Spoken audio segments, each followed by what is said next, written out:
France के ट्रेले नामक वैज्ञानिक ने जब हवन पर रिसर्च की तो उन्हें पता चला कि हवन में प्रयोग होने वाली आम की लकड़ी जब जलती है तो फॉर्मिक एल्डिहाइड नामक गैस उत्पन्न होती है, जो कि खतरनाक बैक्टीरिया और जीवाणुओं को मारती है तथा वातावरण को शुद्ध करती है।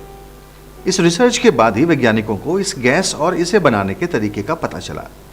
गुड़ को जलाने पर भी यही गैस उत्पन्न होती है।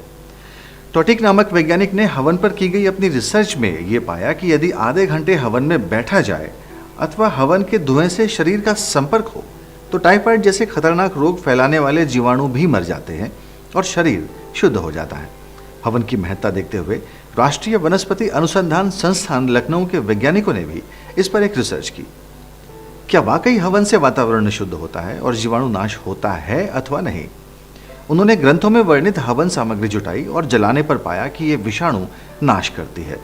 फिर उन्होंने विभिन्न प्रकार के धुएं पर भी काम किया और देखा कि सिर्फ आम की लकड़ी 1 किलो जलाने से हवा में मौजूद विषाणु बहुत कम नहीं हुए, पर जैसे ही उसके ऊपर आधा किलो हवन सामग्री डालकर जलाई गई तो 1 घंटे के भीतर ही कक्ष में मौजूद बैक्टीरिया का स्तर 94% कम हो गया। यही नहीं, उन्होंने आगे भी कक्ष की हवा में मौजूद जीवाणुओं का परीक्षण किया और पाया कि कक्ष के दरवाजे खोले जाने और सारा धुआं बाहर निकल जाने के 24 घंटे बाद भी जीवाणुओं का स्तर सामान्य से 96% कम था। बार बार परीक्षण करने पर ज्ञात हुआ कि इस एक बार के धुएं का असर लगभग 1 माह तक रहा और उस कक्ष की वायु में विषाणु स्तर 30 दिन बाद भी सामान्य से बहुत कम था।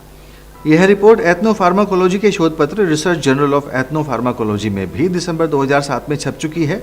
रिपोर्ट में लिखा गया है कि हवन के द्वारा न सिर्फ मनुष्य को नुकसान पहुंचाने वाले बैक्टीरिया का भी नाश होता है, बल्कि वनस्पतियों एवं फसलों को नुकसान पहुंचाने वाले बैक्टीरिया का भी नाश होता है, जिससे फसलों में रासायनिक खाद का प्रयोग कम हो सकता है।